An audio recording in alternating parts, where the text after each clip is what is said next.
Okay, we started the South African Breastmilk Reserve is an initiative that started in 2003 that has focused primarily on expanding human milk banking in South Africa. We brought human milk banking in the form of human milk banking facilities to some 55 hospitals over the last 15 years.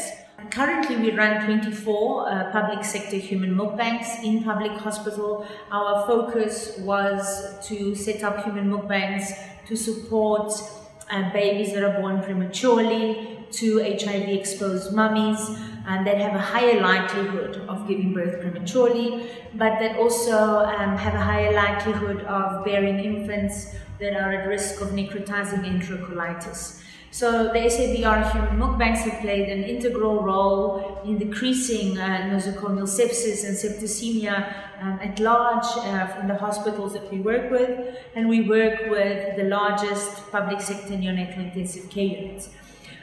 Over and above the 24 in-hospital human milk banks, we also have a reserve bank which provides breast milk to roughly between 70 and 80 neonatal intensive care units.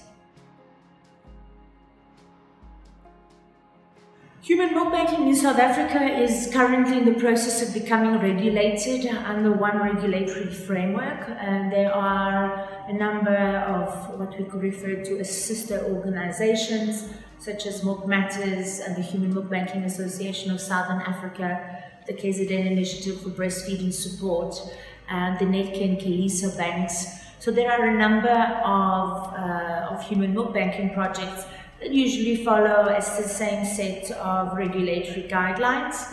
And we have a very involved National Department of Health that is in the process of obviously legislating the sector.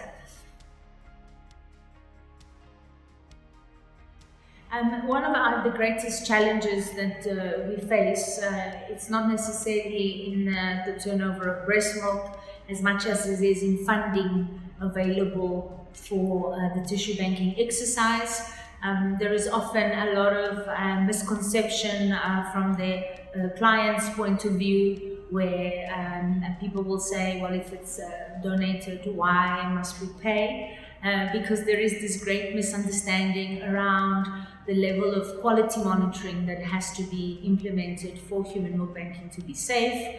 And obviously we struggle with remittance from public facilities.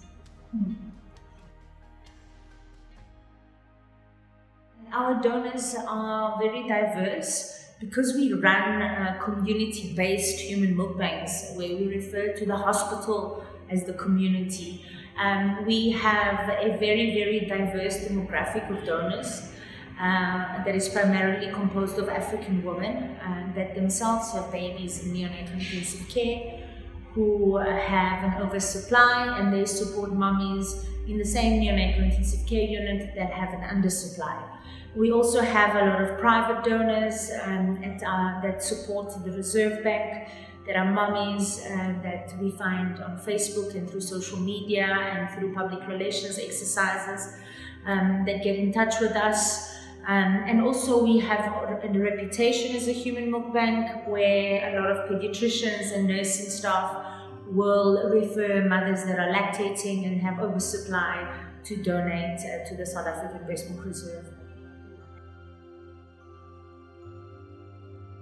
Well, first and foremost, what we see in the future of human milk banking is an expansion of breastfeeding for the South African population. We hope to see a growth in awareness of the importance of breastfeeding, and not only in the neonatal stage, but for all children under 6 months. And we hope that through that we might see a decreased use of donated breast milk.